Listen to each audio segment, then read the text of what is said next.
El martes se cumplieron 69 años desde que Nikita Khrushchev leyó su famoso discurso secreto en la última sesión cerrada del 20 Congreso del PQS en 1956. Tanto los comunistas como los anticomunistas coinciden en que la llegada de Khrushchev al poder supuso un antes y un después en la historia de la Unión Soviética, ya que Khrushchev implantó reformas políticas y económicas que cambiaron por completo el rumbo del país. Es muy importante analizar y desenmascarar a Khrushchev para darnos cuenta del daño que provocó al país de los soviets. Y, aunque parezca mentira, aún no hemos hecho ningún vídeo concreto desenmascarando a Khrushchev, así que ya va siendo hora. Vamos con el vídeo, esto es Red Planeta, ¡comenzamos!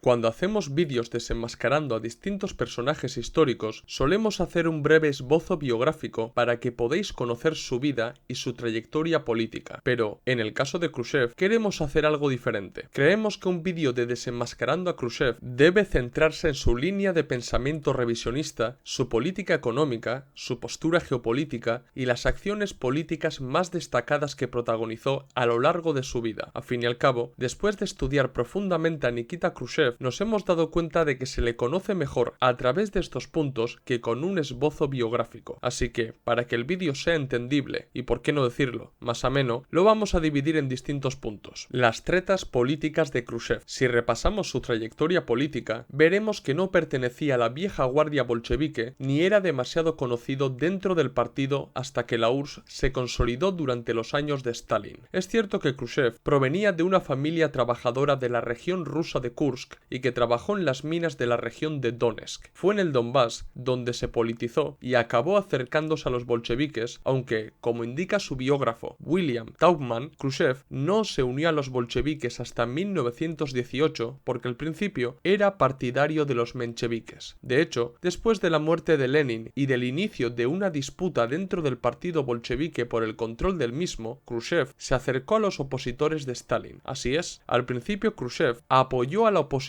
unificada en la que se encontraba Trotsky para hacer frente a Stalin, pero cuando esta oposición fue derrotada políticamente, Khrushchev se alejó de ellos y, desde entonces, supo posicionarse dentro del partido para poder escalar en la jerarquía partidista. Pero, si por algo destacó Khrushchev, fue por saber a quién arrimarse para ascender políticamente dentro del partido. Al ingresar en el partido bolchevique, conoció a Lazar Kaganovich, que tenía mucho potencial. Khrushchev, al comprender esto, se arrimó a Kaganovich para ganarse su confianza y acabó siendo apadrinado políticamente por él. Cuando Stalin afianzó su poder en el partido, Kaganovich se convirtió en uno de los hombres fuertes de Stalin en Ucrania y con él el propio Khrushchev. La verdad es que gracias a Kaganovich, Khrushchev se abrió paso en la sección del partido en Ucrania, llegando a ser el segundo al mando en Donetsk y en Kiev. De hecho, su biógrafo sospecha que Khrushchev pudo estar detrás de la destitución de Konstantin Mosellenko, el líder del partido en Donetsk. Khrushchev volvió a hacer gala de su oportunismo y arribismo en Moscú. En 1929 marchó a Moscú para ingresar en la Academia Industrial de la ciudad y allí coincidió con Nasha Aliluyeva, la esposa de Stalin. Khrushchev aprovechó la ocasión para ganarse la confianza de Aliluyeva y entablaron una buena relación que sirvió para que ella hablara bien sobre él a Stalin. Esto significa que Khrushchev tuvo dos apoyos importantes para escalar dentro del partido: estar apadrinado políticamente por Kaganovich y llevarse bien con la esposa de Stalin. La combinación de estas dos amistades le sirvió para escalar en el partido y en cuestión de pocos años llegó a ser el líder del partido en Moscú y en 1938 primer secretario del partido en Ucrania. El oportunismo y el arribismo fueron características de Khrushchev, pero tampoco se debe menospreciar su capacidad para deshacerse de los rivales políticos. Es completamente cierto que en el discurso secreto que Khrushchev leyó en el 20 Congreso del PQS, en el que profundizaré más adelante, criticó las purgas cometidas dentro del partido y echó toda la culpa a Stalin. Sin embargo, Khrushchev jugó muy sucio, ya que aparte de omitir todo el contexto histórico y la verdad de dichas purgas, ocultó su papel papel destacado tanto en Moscú como en Ucrania. Según Jaime Canales Garrido en su libro Génesis, Vida y Destrucción de la Unión Soviética, Khrushchev mandó ejecutar 161.860 personas en Moscú y 106.119 en Ucrania, y fue responsable de al menos el 20% de las ejecuciones durante los años 1936-1950. Grover Furr asegura en su libro Khrushchev mintió que el ímpetu de Khrushchev con las purgas era tal que, desde Kiev, escribió personalmente una carta a los altos mandos del partido en la que aseguraba que el número de personas que debían ser fusiladas era mayor del que había estipulado el partido y exigía fusilar a 20.000 personas adicionales que él consideraba elementos antisoviéticos, lo que superaba con creces la asignación inicial hecha por el partido. Otra prueba clara de su capacidad para eliminar a sus adversarios políticos y hacerse con el poder se produjo tras el fallecimiento de Stalin y el inicio de la disputa interna del partido. Al fallecer Stalin, la URSS fue gobernada de facto por un triunvirato compuesto por Georgy Malenkov, presidente del Consejo de Ministros, Lavrenti Beria, ministro de Asuntos Internos de la URSS, sucesora de la NKVD, y Nikita Khrushchev, secretario general del partido, aunque no se debe olvidar al resto de miembros que componían el Consejo de Ministros. Tanto interna como externamente, la gente sabía que los dos hombres fuertes del Estado soviético eran Malenkov y Beria, y que Khrushchev había sido relegado a la tercera posición para lidiar con una posible disputa entre estos dos últimos. Sin embargo, Khrushchev no tardó en entender que su mayor amenaza política era Lavrenti Beria, quien, como antiguo líder de la NKVD y ministro de Asuntos Internos de la URSS, podía contar con todos los mecanismos para afianzar su poder. La versión más repetida por Khrushchev, los revisionistas y otros tantos anticomunistas es que Beria planeaba hacerse con el poder mediante tretas políticas y sacando a la luz información que pudiera comprometer no solo a Malenkov, sino también al resto del Presidium y al propio Khrushchev. A su vez, las reformas que Beria tenía en mente para el país, como profundizar en la lucha por la reforma democrática que inició Stalin en la década de los 30 para separar el partido del Estado, la liberación de presos o apostar por una Alemania unificada, fueron instrumentalizadas por el propio Khrushchev para presentarlas como medidas antisoviéticas y contrarrevolucionarias. Nikita Khrushchev puso en su punto de mira a Beria por varias razones. Era consciente de que Beria tenía las pruebas materiales de su pasado como simpatizante menchevique y partidario de la oposición unificada de Trotsky. Sabía que Beria representaba la continuidad de los años de Stalin y que con él no se podría llevar a cabo un proceso de desestalinización. Así, Khrushchev se adelantó y comenzó a trabajar para acabar con Beria. Se ganó la confianza de Malenkov, del aclamado mariscal Zhukov y del segundo de Beria, Iván Serov. Existen varias versiones sobre la caída en desgracia de Beria. La versión más conocida y difundida es que, en la reunión del Presidium del 26 de junio de 1953, Khrushchev acusó a Beria de ser un espía de las potencias extranjeras y un contrarrevolucionario. Acto seguido, el resto de los ministros siguieron a Khrushchev con las acusaciones y entró Zhukov para detener a Beria, consumándose así un golpe de estado en la URSS. En diciembre, Beria fue juzgado, aunque no se trató de un juicio, sino de una farsa en la que le leyeron las acusaciones, y fue ejecutado el mismo 23 de diciembre de 1953. No obstante, Serjo Beria, el hijo de Beria, defiende otra versión de los hechos. Según él, el 26 de junio, unidades militares soviéticas irrumpieron en la casa de Beria y lo ejecutaron en el acto, pero ocultaron su muerte hasta diciembre del mismo año. El siguiente en caer fue el propio Malenkov. Khrushchev era el secretario general del partido, pero no se conformó con ese cargo. Quería ser el máximo dirigente de la URSS y gobernar sin oposición alguna. Para lograr su objetivo, tuvo que apartar a Malenkov y para ello recurrió a nuevas tretas políticas diferentes a las que usó para acabar con Beria. Lo primero que debéis tener en cuenta es que, como secretario general del partido, Khrushchev tenía mucha influencia dentro de él y podía promover y ascender a cuadros que simpatizaran con él para crear una mayoría favorable. En cambio, Malenkov formaba parte del Estado soviético y sus competencias no eran partidistas, sino estatales. Por lo tanto, cuando Khrushchev comenzó a acusarle de desviacionismo derechista, tenía detrás de él un sólido apoyo de los líderes regionales y locales que se traducía en una mayoría khrushchevista en el Comité Central. Los ataques de Khrushchev contra Malenkov fueron los siguientes. Le acusó de derechista por priorizar la producción de bienes de consumo frente a la producción de medios de producción y la industria pesada. Criticó su plan agrícola y propuso su proyecto de tierras vírgenes para que los jóvenes soviéticos se trasladaran a lugares tan lejanos como el Lejano Oriente y Siberia para comenzar a cultivarlas. Acusó a Malenkov de estar detrás de muchas purgas estalinistas y de ayudar a que Beria afianzara su poder, y le llamó burócrata por desconocer las necesidades reales del pueblo trabajador soviético. Ante tales ataques y desprovisto de apoyo, Malenkov se vio obligado a dimitir y Nikolai Bulganin, aliado de Khrushchev, sucedió a Malenkov. Esto significó el afianzamiento de Nikita Khrushchev en el poder y, sobre todo, a partir de ese momento, tenía las puertas abiertas de par en par para emprender la tan ansiada desestalinización, imponer su línea ideológica revisionista e implantar reformas político-económicas liberalizadoras que, en palabras de Jaime Canales Garrido, fueron una verdadera bomba de relojería con efecto retardado, es decir, que no acabaron con la URSS al instante, sino décadas después. Pero antes de abordar estas cuestiones, quiero hablaros sobre cómo Khrushchev acabó deshaciéndose por completo de los pocos rivales que quedaban dentro del partido y del Estado soviético. Para 1957, Khrushchev se había afianzado en el poder y era el máximo dirigente de la URSS, pero aún tenía una pequeña resistencia organizada por Malenkov, Molotov y su antiguo padrino político Kaganovich. Este trío criticó el discurso secreto de Khrushchev, sacó a la luz su participación en las purgas, las tretas políticas que llevó a cabo para convertirse en el líder de la URSS, criticaron sus postulados sobre la coexistencia pacífica con el capitalismo y, sobre todo, criticaron sus reformas liberalizadoras. En junio de 1957, en una reunión del Consejo de Ministros de la URSS, este grupo propuso destituir a Khrushchev, pero este hábil político impugnó la votación y organizó una reunión extraordinaria del Comité Central del partido donde tenía apoyo para reafirmar su liderazgo y apartar a estos tres. Khrushchev denominó al trío Malenkov-Molotov-Kaganovich como el grupo antipartido y consiguió que fueran destituidos y designados en puestos de menor responsabilidad. El discurso secreto y la desestalinización. Os he hablado de las tretas políticas que Khrushchev utilizó para escalar en la jerarquía del partido y de cómo se fue deshaciendo de sus enemigos políticos. Pero si hay algo por lo que se le reconoce históricamente, es por emprender el proceso de desestalinización. En 1956 se celebró el 20 Congreso del partido, al que fueron invitados delegados comunistas internacionales como Mao Zedong, Palmiro Togliatti, Maurice Thorez o La Pasionaria. El congreso transcurrió con normalidad hasta la última sesión. En esta última sesión, Khrushchev insistió al presidium del Comité Central para que leyera un informe sobre la cuestión del culto a la personalidad de Stalin y sus consecuencias. De hecho, el informe de Khrushchev se titula así. Inicialmente, la propuesta de Khrushchev fue rechazada por el presidium del Comité Central, pero insistió en que, en calidad de secretario general del partido y, sobre todo, como militante del mismo, no le iban a prohibir centrar su participación en el Congreso en el culto a la personalidad de Stalin. Ante este chantaje, el presidium del Comité Central y Khrushchev llegaron al siguiente acuerdo. Khrushchev podría leer su informe, pero no habría discusión alguna ni réplicas tras la lectura. El informe lo leería a puerta cerrada, es decir, sin delegados extranjeros que posteriormente recibirían una copia para leerla en privado y bajo la supervisión de un funcionario soviético. Además, el discurso no se publicaría para no airear las críticas internas al exterior y dar alas a los enemigos del Estado soviético. No es mi intención desmontar el discurso secreto de Khrushchev en este vídeo, porque ya tenéis uno dedicado a este tema en el canal. En este vídeo me voy a limitar a decir que en su discurso Khrushchev calumnió descaradamente contra Stalin, difundiendo y propagando mentiras anticomunistas repetidas 1000 veces por la historiografía anticomunista. Khrushchev habló de muchos temas, como el mal llamado testamento de Lenin, las purgas stalinistas, la mala preparación de la guerra y la supuesta locura que se adueñó de Stalin en sus últimos años de vida, entre muchos otros temas. La conclusión más clara de su informe era que se debía detener completamente el culto a la personalidad de Stalin porque perjudicaba enormemente a la Unión Soviética y le impedía profundizar en las reformas que pretendía implantar en el país. ¿Cuál era el objetivo de Khrushchev? Como se suele decir, echar la culpa al muerto y nunca mejor dicho. Su informe, o discurso secreto, abrió la puerta de la desestalinización y el deshielo khrushcheviano, que fue la justificación ideológica para crear un ambiente político favorable en la URSS para la implantación de reformas políticas económicas radicales. Cabe destacar que muchas de las mentiras y falacias anticomunistas propagadas por la historiografía anticomunista se basan en las mentiras que Khrushchev dijo en aquel fatídico fatídico 20 Congreso del PQS. Para comprender que Khrushchev no hizo otra cosa que mentir en ese congreso, os recomiendo el libro Khrushchev mintió de Grover Furr, en el que se desmontan una por una las acusaciones khrushchevistas a partir de fuentes primarias. Khrushchev tituló su informe acerca del culto a la personalidad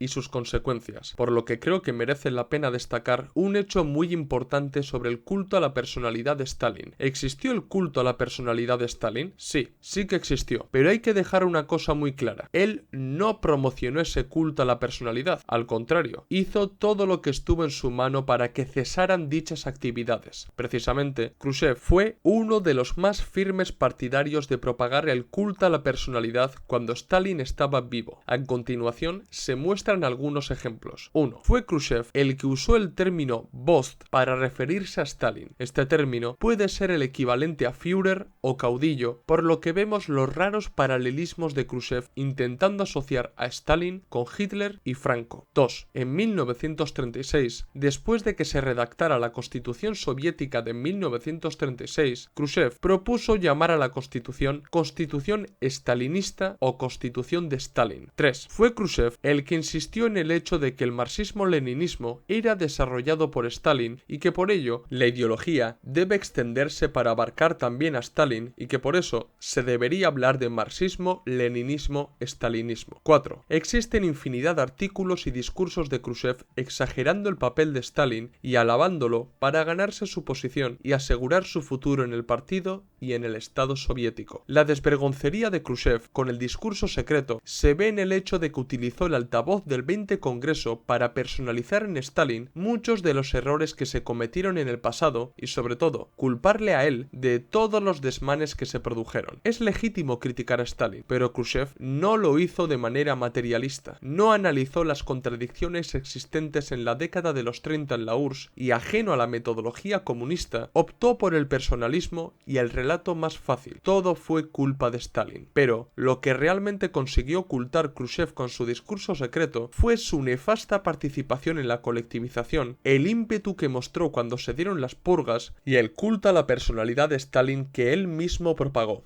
Objetivamente hablando, el discurso secreto marcó el inicio del proceso de desestalinización, también conocido como el deshielo khrushcheviano, con el que creó el ambiente político propicio para implantar sus reformas político-económicas que acabaron alejando a la URSS de la senda del marxismo-leninismo. Dentro de la URSS, la desestalinización provocó que el país tratara de ajustar cuentas con el pasado stalinista, lo que implicaba enmendar los errores del pasado, como por ejemplo rehabilitar a miles de personas que habían sido detenidas. Es cierto que algunas de estas personas fueron detenidas de manera arbitraria, pero el problema del deshielo khrushcheviano es que también se rehabilitó a muchos contrarrevolucionarios, entre los que se encontraban nacionalistas ucranianos o el propio Solzhenitsyn. No solo eso, la desestalinización permitió difundir propaganda y literatura anticomunista como la del propio Solzhenitsyn. Aprovechando el fervor antiestalinista, se colaron miles de mensajes, artículos y libros anticomunistas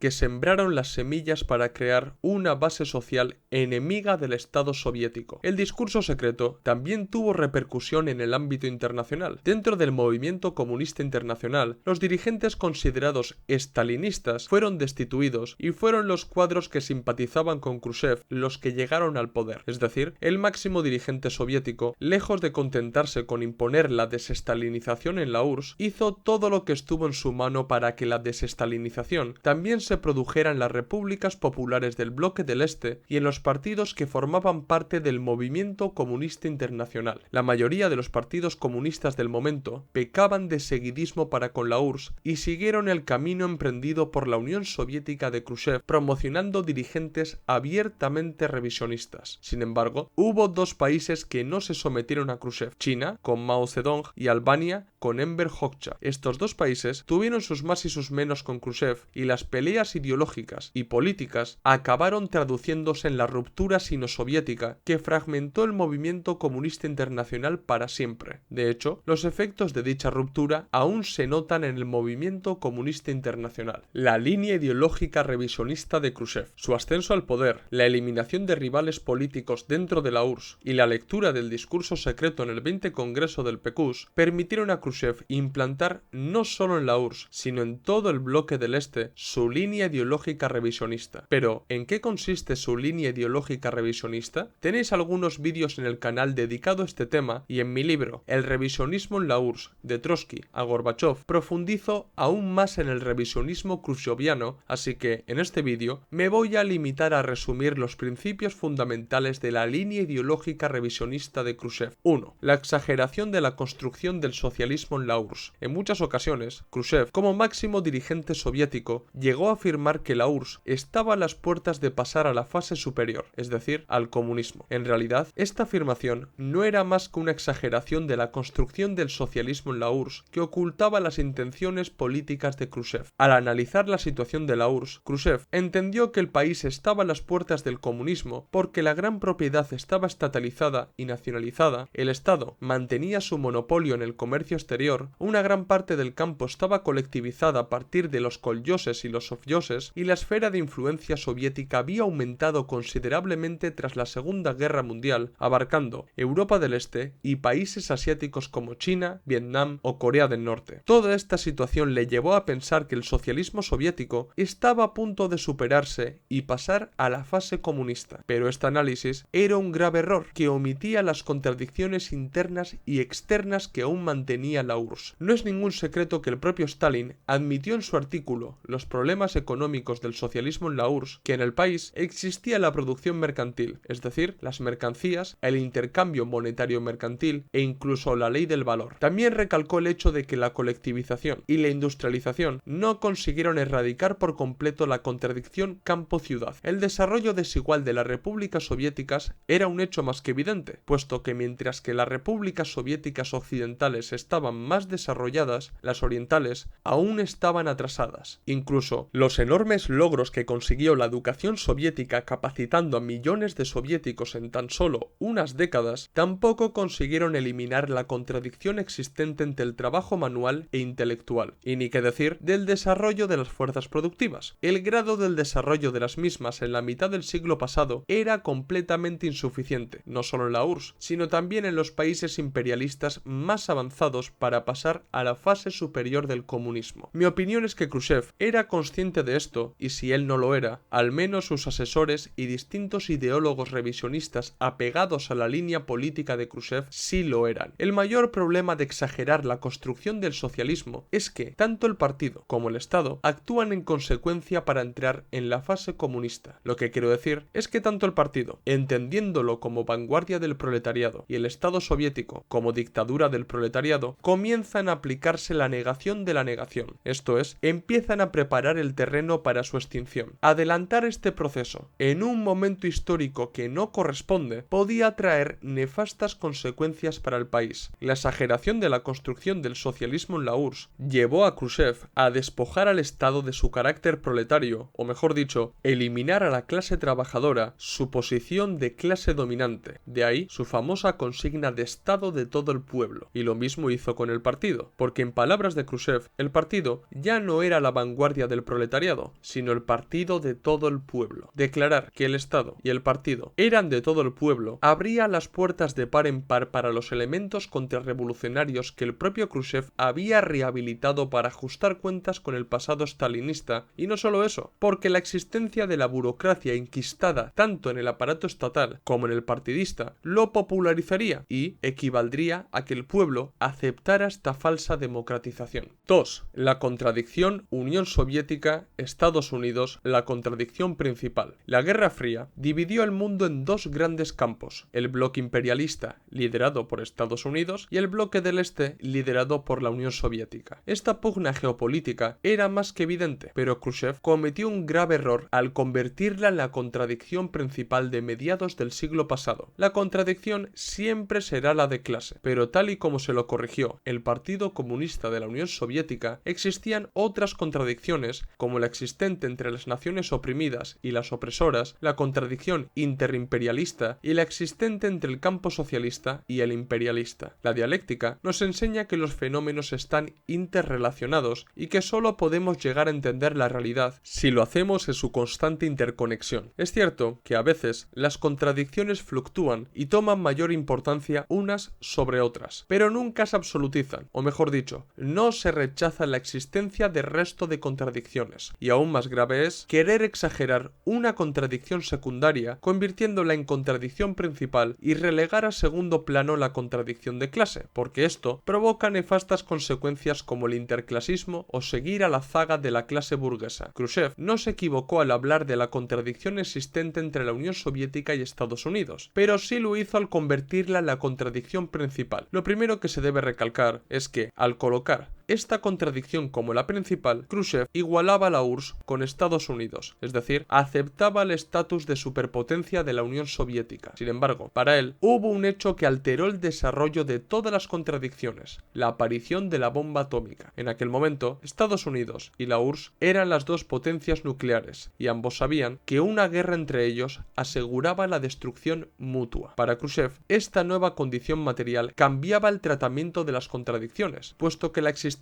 de las armas nucleares ponía en primer plano el fin del planeta y de la humanidad. Estados Unidos y la URSS estaban condenados a entenderse, tolerarse o respetarse, pero la existencia de las armas nucleares no cambiaba el destino del resto de la clase trabajadora internacional, ya vivieran en las potencias imperialistas o en las naciones oprimidas como las colonias. La clase trabajadora internacional debía seguir trabajando para erigirse como la clase dominante en su propio país a través de la lucha revolucionaria, y el análisis idealista, voluntarista y subjetivista de Khrushchev no podía implicar que el resto de los trabajadores del mundo aceptaran la contradicción entre Estados Unidos y la URSS para permanecer impasibles. Pero, ¿qué implicaba convertir la contradicción entre Estados Unidos y la Unión Soviética en la contradicción principal? 1. Los proletarios de los países capitalistas debían abandonar su misión de tomar el poder so pretexto de no enfadar a los capitalistas y mantener fría la guerra. 2. Los revolucionarios de las naciones oprimidas y dependientes no debían llevar a cabo la lucha por la liberación nacional para no alterar las condiciones geopolíticas post-Segunda Guerra Mundial. Y 3. Se dejaba de lado la contradicción interimperialista que podía existir entre los Estados Unidos, Europa y Japón. Recordad que Estados Unidos acabó sometiendo y domesticando al resto de sus aliados con la ayuda económica y política, por ejemplo, con el Plan Marshall. De todo esto podemos concluir que convertir la contradicción entre Estados Unidos y la Unión Soviética en la contradicción principal conllevaba mantener el orden geopolítico posterior a la Segunda Guerra Mundial para evitar que el enfrentamiento entre las dos potencias nucleares desembocara una tercera guerra mundial y el uso de las armas nucleares. Entonces, ¿qué postura debía defender la URSS? Según Khrushchev, la postura de la coexistencia pacífica con el imperialismo, que os lo explico a continuación. 3. La coexistencia pacífica con el imperialismo y la transición pacífica al socialismo. Imponer la contradicción entre Estados Unidos y la Unión Soviética como la principal obligaba a los dirigentes a actuar en consecuencia y a buscar la coexistencia pacífica para evitar que la Guerra Fría se calentara. La Unión Soviética, como el principal hegemón del campo socialista, impuso al resto de los comunistas del mundo la tesis de la coexistencia pacífica, subordinando las luchas revolucionarias a esta nefasta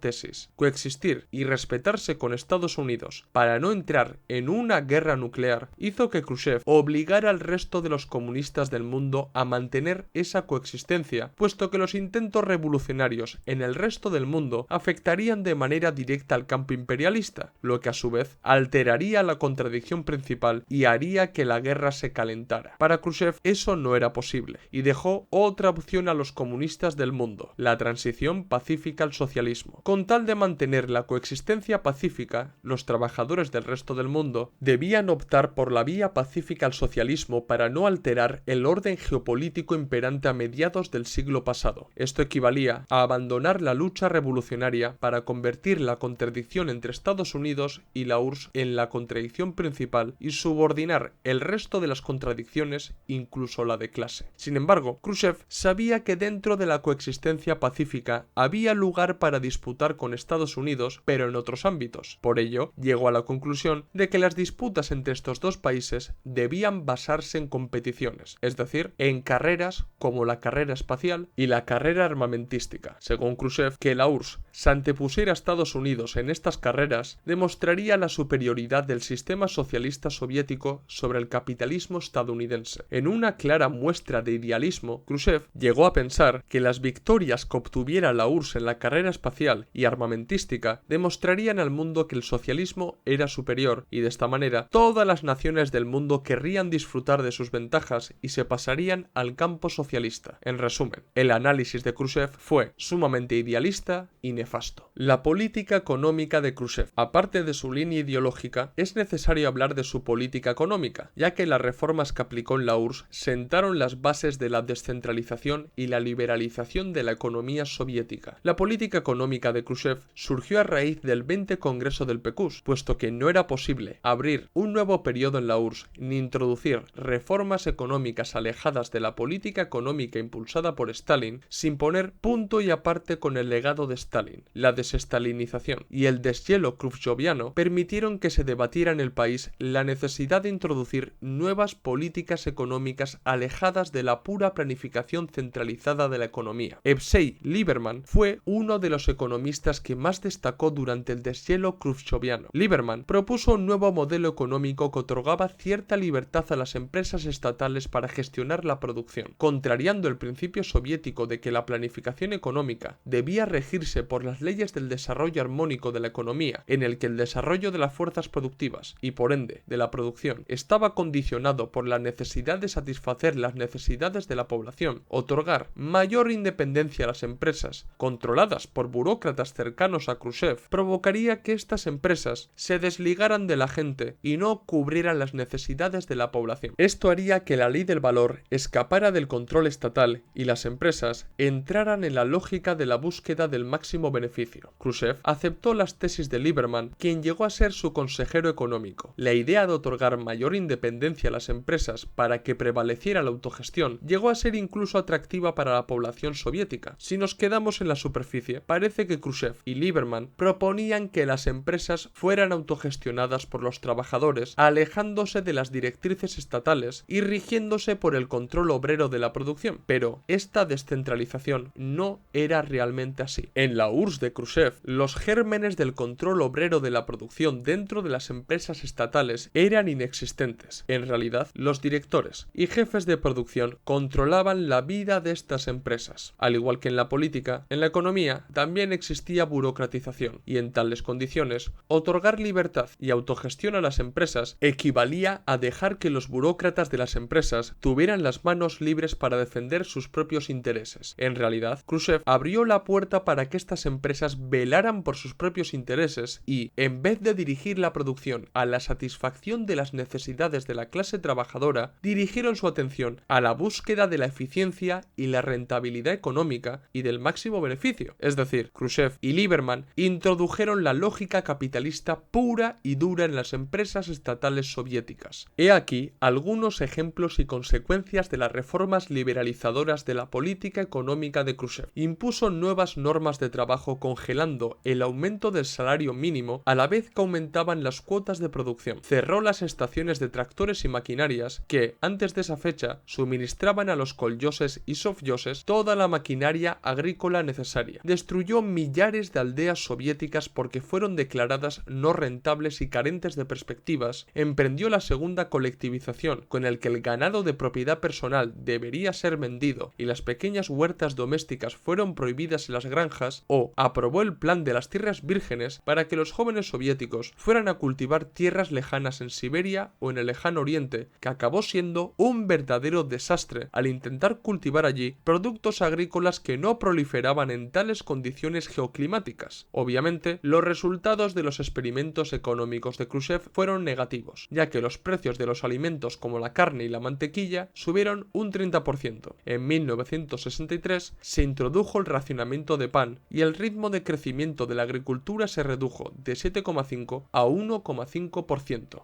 Las represiones de Khrushchev. Durante su mandato, Khrushchev trató de limpiar su imagen a costa de ensuciar la de Stalin. Intentó presentarse como un reformador, demócrata y pacifista, pero lo cierto es que fue con él cuando se produjeron serias protestas y disturbios por parte de la clase trabajadora soviética, lo que evidenciaba la falta de apoyo popular. Hay dos hechos que debo mencionar. 1. Los disturbios de Georgia de 1956. Pocas semanas después de que Khrushchev leyera su discurso secreto en el 20 Congreso del PQS, años, las noticias de la desestalinización llegaron a Georgia, el país natal de Stalin. Los georgianos no se tomaron nada bien la política de desestalinización de Khrushchev y la interpretaron como un ataque a Georgia. El 5 de marzo de 1956, es decir, en el tercer aniversario del fallecimiento de Stalin, centenares de georgianos se reunieron en el monumento a Stalin de Tiflis para reivindicarle y condenar la política de Khrushchev. Durante esa semana se produjeron más manifestaciones en contra de Khrushchev y a favor de Stalin y de la Georgia soviética. En consecuencia, la represión policial aumentó y no hizo otra cosa que radicalizar las demandas de los manifestantes, que empezaron a exigir la independencia de Georgia y la destitución de Khrushchev. Cuando las manifestaciones se volvieron multitudinarias, el gobierno soviético encomendó a las autoridades georgianas soviéticas que terminaran con las protestas mediante la represión. El resultado fue de 15 muertos, según el Ministerio Interior de Georgia, aunque otras fuentes elevan el número de muertos a 80. También hubo 54 heridos y 375 detenidos. 2. La masacre de Novocherkassk. Como os he dicho antes, las políticas económicas de Khrushchev tuvieron resultados negativos como la inflación y los recortes salariales. Hubo quejas al gobierno soviético, pero los obreros de la planta de locomotoras eléctricas de Novocherkassk no se quedaron en la simple queja, sino que protestaron y se manifestaron. Los obreros de esta ciudad rusa comenzaron a protestar por la subida de precios de alimentos básicos y, en su caso concreto, por un recorte salarial del 30%, pero al ver la pasividad de los órganos partidistas y municipales, decidieron organizarse para exigir sus derechos. Los trabajadores decidieron ponerse en huelga y marcharon a la ciudad para que el resto de los trabajadores y vecinos se solidarizaran con ellos y se unieran a las protestas. La respuesta del gobierno de Khrushchev fue la represión. Las autoridades soviéticas dependientes del gobierno khrushchevista consideraron la huelga obrera como un acto contrarrevolucionario que había que erradicar. De esta manera, soldados, policías y agentes de la KGB protagonizaron uno de los actos de represión más horribles de la historia de la URSS. Dispararon a los trabajadores y a los vecinos de Novocherkassk. Según las autoridades soviéticas, la represión dejó 26 muertos, pero fuentes posteriores indican que el número de muertos llegó a los 100. Por su parte, el aparato estatal puso en marcha su maquinaria para enjuiciar a los protestantes y se realizaron juicios sumarios en los que 14 trabajadores fueron condenados a muerte y 100 a trabajos forzosos. Eso sí, para que el ejemplo no se extendiese por el país, se decidió censurar lo sucedido en Novocherkassk y la represión del gobierno de Khrushchev no salió a la luz hasta la era de la perestroika. Nikita Khrushchev fue un verdadero revisionista que alejó a la URSS de la senda del marxismo-leninismo mediante la desestalinización, el deshielo khrushcheviano, las políticas económicas liberalizadoras y la coexistencia pacífica con el imperialismo. ¿Qué os ha parecido el vídeo? ¿Os ha gustado? ¿Os gustaría que hiciera otro vídeo desenmascarando a algún otro dirigente soviético? Hacérmelo saber en los comentarios y sugerirme nuevos temas para que trate en futuros vídeos. Dar like si os ha gustado el vídeo, si sois nuevos, suscribíos al canal. Recordad que en la descripción del vídeo tenéis el enlace de PayPal para donarnos dinero, ayudarnos a crecer y que podamos seguir manteniendo el canal. También tenéis en la descripción del vídeo los enlaces de los documentos y libros que tenemos a la venta y seguirnos en las redes sociales Twitter, Facebook, Instagram y TikTok, donde subimos nuevo contenido a diario o casi a diario. Esto es todo, nos vemos en el próximo vídeo. ¡Salud, camaradas!